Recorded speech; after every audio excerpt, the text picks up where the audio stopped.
Honda की इस हालत को देखकर ऐश डर जाता है और वो सामने का दरवाज़ा खोलकर वही खड़ा रहता है। तो अचानक स्कॉट आकर उसके ऊपर गिरता है।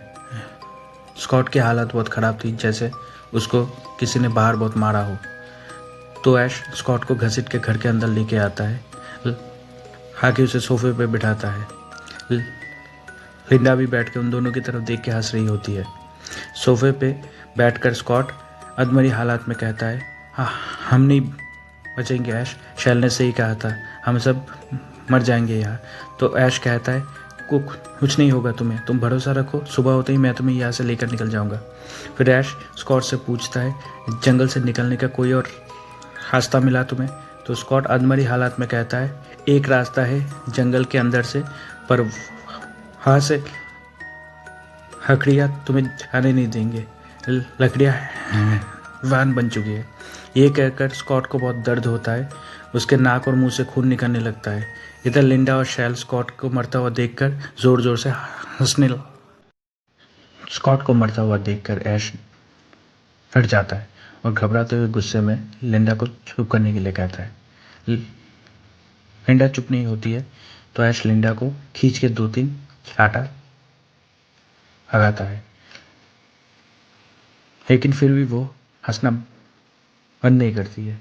फिर एशली बंदूक लेता है उसे शूट करने के लिए। वो आत्मा उसके साथ खेलने लगती है। हम देखते हैं लिंडा बिल्कुल ठीक हो गई है, तो ऐश को लगता है शायद लिंडा अब ठीक हो गई है, तो वो उसे गले लगा लेता है। ये हम देखते हैं बेसमेंट के अंदर से शैल भी एकदम नॉर्मल बातें कर रही होती है, जैसे वो भी बिल्कुल ठीक हो गई है। ये सिर्फ एक चाल है, ऐश को समझ में नहीं आता है। वो जाता है चाबी लेके बेसमेंट के सामने शैल को खोलने से पहले वो चेक करने के लिए बेसमेंट के पास जाके शैल को आवाज़ लगाता है। तो शैल बेसमेंट के साइड तोड़ के एक हाथ निकालकर उसके गले को दबोचता है। ऐश किसी तरह शैल से खुद को छुड़वाता है, तो हम देखते हैं हिंडा भी फिर से पोजेस्ड हो गई है। ऐश की तरफ देख के वो हंसते हुए गाना गाने लगती है।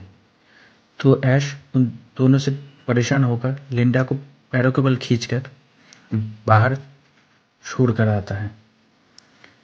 अंदर आकर ऐश खड़े हुए स्कॉट के सामने बैठकर उसे जिंदा समझकर उसके साथ बातें करने लगता है। तो ऐश को बाहर से लिंडा की हंसते हुए आवाज़ें सुनाई देती है। उसे हंसते हुए सुनकर ऐश खिड़की के सामने जाता है उसे देखने, तो लिंडा पीछे से आकर उस पर हमला कर देती है। फिर चाकू पे लगा हुआ ऐश का खून